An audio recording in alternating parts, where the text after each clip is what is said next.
ਸ਼ਰਮਾ ਜੀ, ਅਗਲੀ ਖਬਰ ਦੇ ਵੱਲ ਵਧੀਏ ਆਪਾਂ ਗੱਲ ਕਰੀਏ। ਤੁਹਾਡੇ ਵਿਚਾਰਧਾਰਕ ਵਖਰੇਵੇਂ ਕਿਸੇ ਨਾਲ ਵੀ ਹੋ ਸਕਦੀ ਹੈ। ਹਰ ਕਿਸੇ ਦਾ ਤੁਹਾਡੇ ਨਾਲ ਸਹਿਮਤ ਹੋਣਾ ਜ਼ਰੂਰੀ ਨਹੀਂ ਹੈ। ਕਈ ਵਾਰੀ ਉਹਨਾਂ ਬੰਦਿਆਂ ਦੇ ਨਾਲ ਹਿੰਸਾ ਵਾਪਰ ਜਾਂਦੀ ਹੈ, ਕਤਲ ਹੋ ਜਾਂਦੇ ਉਹਨਾਂ ਦੀ। ਇਹਨੂੰ ਆਪਾਂ ਦੋ ਗੱਲਾਂ ਨਾਲ ਜੋੜ ਦਿੰਦੇ ਹਾਂ। ਇੱਕ ਤਾਂ ਸਿਸਟਮ ਨਿਆਂ ਨਹੀਂ ਕਰ ਰਿਹਾ, ਤਾਂ ਜੋੜ ਸਕਦੇ ਹਾਂ। ਇੱਕ ਇਹ ਹੈ ਕਿ ਇਹਨੂੰ ਦੂਜੇ ਐਂਗਲ ਤੋਂ ਇਸ ਤੋਂ ਵੀ ਲਿਆ ਜਾ ਸਕਦਾ ਹੈ ਕਿ ਹਿੰਸਾ ਨੂੰ ਜਸਟੀਫਾਈ ਨਾ ਕਰੋ। ਹਿੰਸਾ ਦਾ ਮੂੰਹ ਕਦੋਂ ਤੁਹਾਡੇ ਵੱਲ ਹੋ ਜੇ ਉਹਦਾ ਪਤਾ ਨਹੀਂ ਲੱਗਦਾ। ਪੰਜਾਬ ਦੇ ਵਿੱਚ ਕਤਲ ਹੋ ਰਹੇ ਨੇ, ਗੋਲੀਆਂ ਚੱਲੀਆਂ। ਮੂਸੇ ਵਾਲਾ ਕਿਸੇ ਨੂੰ ਕਤਲ ਨਹੀਂ ਭੁੱਲਿਆ, ਨੰਗਲ ਅੰਬੀਆਂ ਦਾ ਕਤਲ ਨਹੀਂ ਭੁੱਲਿਆ। ਸੂਰੀ ਤੇ ਆਹ ਡੇਰਾ ਪ੍ਰੇਮੀ ਵਾਲੇ ਤਾਜ਼ਾ ਵਾਪਰੀਆਂ ਘਟਨਾਵਾਂ ਨੇ। ਇੱਕ ਦੁੱਕਾ ਘਟਨਾਵਾਂ ਹੋਰ ਵੀ ਘਟਦੀਆਂ ਰਹਿੰਦੀਆਂ ਨੇ। ਕ੍ਰਾਈਮ ਤਾਂ ਕਦੇ ਨਹੀਂ ਖਤਮ ਹੋਇਆ। ਪਰ ਪੰਜਾਬ 'ਚ ਤਾਂ ਚੱਲੀ ਜਾਂਦੀਆਂ ਗੋਲੀਆਂ। ਤੇ ਹੁਣ ਬੰਦਾ ਸੋਚਦਾ, ਜਿਹੜਾ ਇੱਧਰ ਬੈਠਾ, ਵੀ ਪੰਜਾਬ ਮੈਂ ਜਾਵਾਂ ਕਿ ਨਾ ਜਾਵਾਂ।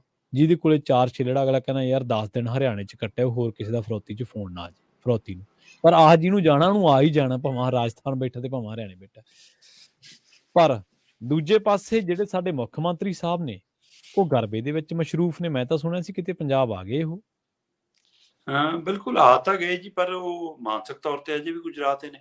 ਉਹ ਤਾਂ ਮਜਬੂਰੀ ਆ, ਘਟਨਾਕ੍ਰਮ ਲਗਾਤਾਰ ਜਿਹੋ ਜਿਹੇ ਵਾਪਰ ਰਹੇ ਉਹਨਾਂ ਨੂੰ ਵਾਪਸ ਆਉਣਾ ਪਿਆ। ਪਰ ਪੰਜਾਬ ਦੇ ਹਾਲਾਤ ਤੁਸੀਂ ਇੱਥੋਂ ਸਮਝੋ ਪ੍ਰਵੀਨ ਜੀ, ਜੀ ਕਿ ਖਮਾਣੋਂ ਦੇ ਇੱਕ SBI ਬੈਂਕ ਦੇ ਵਿੱਚ ਕੱਲ ਡਾਕਾ ਪੈਂਦਾ। ਠੀਕ ਹੈ।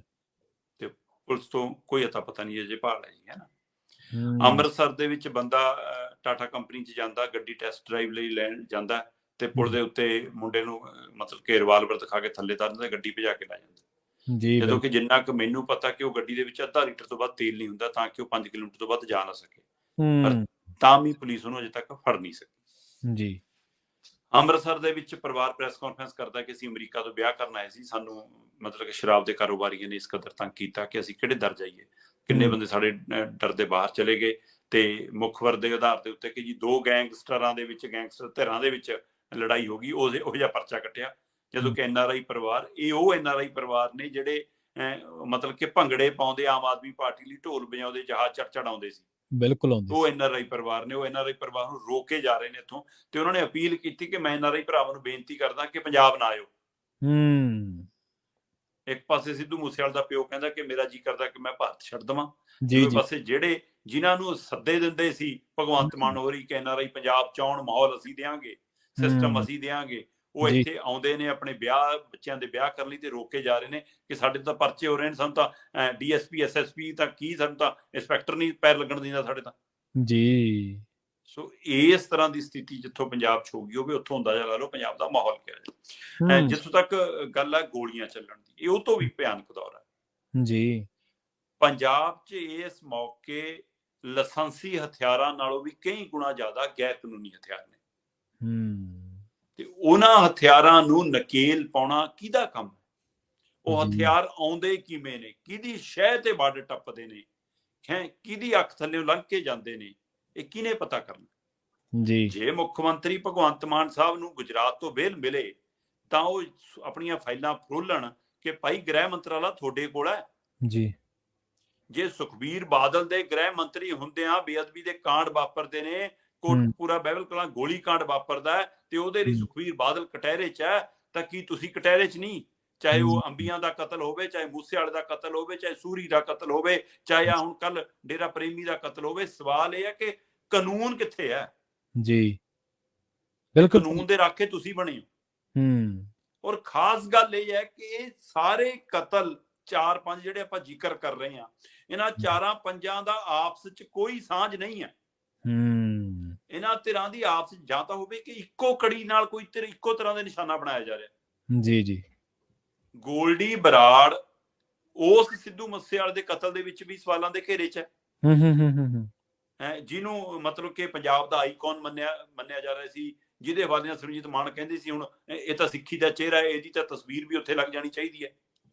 ਸੋ ਗੋਲਡੀ ਬਰਾੜ ਉਹਦੇ ਵਿੱਚ ਵੀ ਸ਼ਾਮਲ ਹੈ, ਤੇ ਗੋਲਡੀ ਬਰਾੜ ਇੱਧਰ ਬੇਅਦਬੀ ਵਾਲੇ ਮਾਮਲੇ ਦੇ ਵਿੱਚ ਸਵਾਲਾਂ ਦੇ ਵਿੱਚ ਘਿਰੇ, ਡੇਰਾ ਪ੍ਰੇਮੀ ਦੇ ਕਤਲ 'ਚ ਵੀ ਹੁਣ ਸਵਾਲਾਂ ਦੇ ਘੇਰੇ 'ਚ।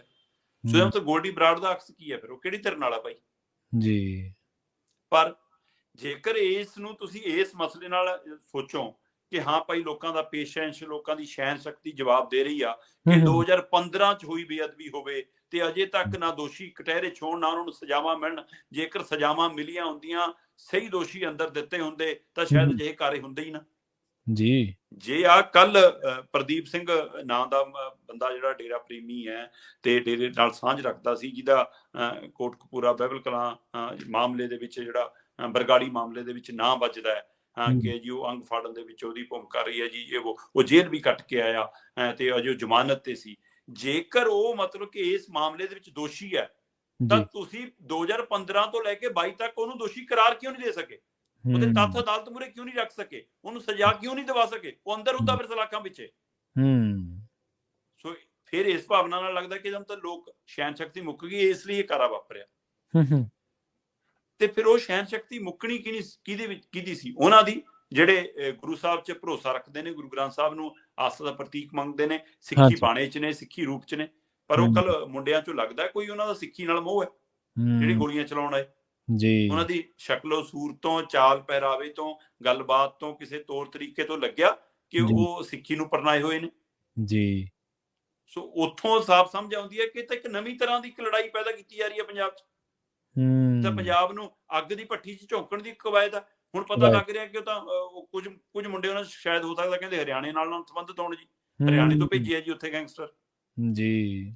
ਸੋ ਇਸ ਲਈ ਇਹ ਜਿਹੜੀਆਂ ਪੰਜਾਬ 'ਚ ਲਗਾਤਾਰ ਵਾਪਰੀਆਂ ਘਟਨਾਵਾਂ ਨੇ ਫਿਕਰ ਪੈਦਾ ਕੀਤਾ। ਬੇਸ਼ੱਕ ਜੇਕਰ ਡੇਰਾ ਪ੍ਰੇਮੀ ਦੇ ਹਵਾਲੇ ਨਾਲ ਗੱਲ ਕਰਨੀ ਹੋਵੇ, 7 ਦੇ ਕਤਲ ਹੋ ਚੁੱਕੇ ਨੇ ਹੁਣ ਤੱਕ। 7 ਚੋਂ 3 ਸਿੱਧੇ ਬੇਅਦਬੀ ਵਾਲੇ ਮਾਮਲਿਆਂ 'ਚ ਨੇ। ਸੋ ਬੇਅਦਬੀ ਵਾਲੇ ਮਾਮਲਿਆਂ ਦੇ ਹਵਾਲੇ ਨਾਲ ਆਪਾਂ ਪਹਿਲਾਂ ਵੀ ਵਾਰ-ਵਾਰ ਗੱਲ ਕਰਦੇ ਰਹੇ ਕਿ ਕੋਈ ਵੀ ਸਰਕਾਰ ਆਈ, ਬਾਦਲਾਂ ਦੇ ਰਾਜ 'ਚ ਵਾਪਰਿਆ, ਕੈਪਟਨ ਦੇ ਰਾਜ ਦੇ ਵਿੱਚ ਵੀ ਇਸ ਦੇ ਉੱਤੇ ਸਿਆਸਤ ਹੋਈ, ਚੰਨੀ ਵੀ ਬੋਲਦੇ ਰਹੇ। ਤੇ ਹੁਣ ਕੱਲ ਪਰਸੋਂ ਵੀ ਜਾ ਕੇ ਫਿਰ ਕੁਲਤਾਰ ਸੰਧਵਾ ਬੈਠੇ ਸੀਗੇ ਕਿ ਚਿੰਤਾ ਨਾ ਕਰੋ, ਅਸੀਂ ਕਰਾਂਗੇ ਇਨਸਾਫ। ਕਿਉਂ ਨਹੀਂ ਮਿਲਿਆ ਵੀ 2015 ਤੋਂ ਲੈ ਕੇ ਅਜੇ ਤੱਕ ਇਨਸਾਫ ਜੀ? ਸੋ ਜਿਹੜੇ ਦੋਸ਼ੀ ਨੇ ਉਹ ਅੰਦਰ ਹੋਣ, ਜਿਹੜੇ ਨਹੀਂ ਦੋਸ਼ੀ ਉਹ ਬਰੀ ਹੋਣ, ਮਾਮਲਾ ਨਿਬੜਦਾ, ਦੋਸ਼ੀਆਂ ਨੂੰ ਸਜ਼ਾਵਾਂ ਦਿਓ। ਸੋ ਇਸ ਪਹਿਲੂ ਨੂੰ ਲੈ ਕੇ ਮਤਲਬ ਕਿ ਪੰਜਾਬ ਦੇ ਵਿੱਚ ਜਿਹੜਾ ਤਣਾਅ ਪੈਦਾ ਹੋ ਰਿਹਾ ਹੈ, ਉਸ ਨੂੰ ਲੈ ਕੇ ਫਿਕਰਮੰਦੀ ਹੈ। ਔਰ ਸਾਰੇ ਪਹਿਲੂਆਂ ਦੇ ਵਿੱਚ ਨਜ਼ਰ ਮਾਰ ਕੇ ਦੇਖੋ ਕਿ ਸਿੱਖੀ ਦੀ ਆੜ 'ਚ ਜਾਂ ਸਿੱਖੀ ਨੂੰ ਨਿਸ਼ਾਨੇ ਤੇ ਲੈ ਕੇ ਤਾਂ ਨਹੀਂ ਕਿਤੇ ਟਾਰਗੇਟ ਕੀਤਾ ਜਾ ਰਿਹਾ। ਇਹਦਾ ਰਾਜਨੀਤਿਕ ਲਾਹਾ ਕਿਹਨੂੰ ਮਿਲਣਾ? ਤੁਸੀਂ ਇਹ ਦੇਖੋ ਪ੍ਰਵੀਨ ਜੀ ਕਿ ਜੀ ਪੰਜਾਬ 'ਚ ਇੱਕ ਮਾਹੌਲ ਬਣ ਰਿਹਾ ਸਿੱਖ ਬਨਾਮ ਈਸਾਈ, ਪੰਜਾਬ 'ਚ ਇੱਕ ਮਾਹੌਲ ਬਣ ਰਿਹਾ ਸਿੱਖ ਬਨਾਮ ਹਿੰਦੂ, ਪੰਜਾਬ 'ਚ ਇੱਕ ਮਾਹੌਲ ਬਣ ਰਿਹਾ ਸਿੱਖ ਬਨਾਮ ਡੇਰਾ ਜੀ।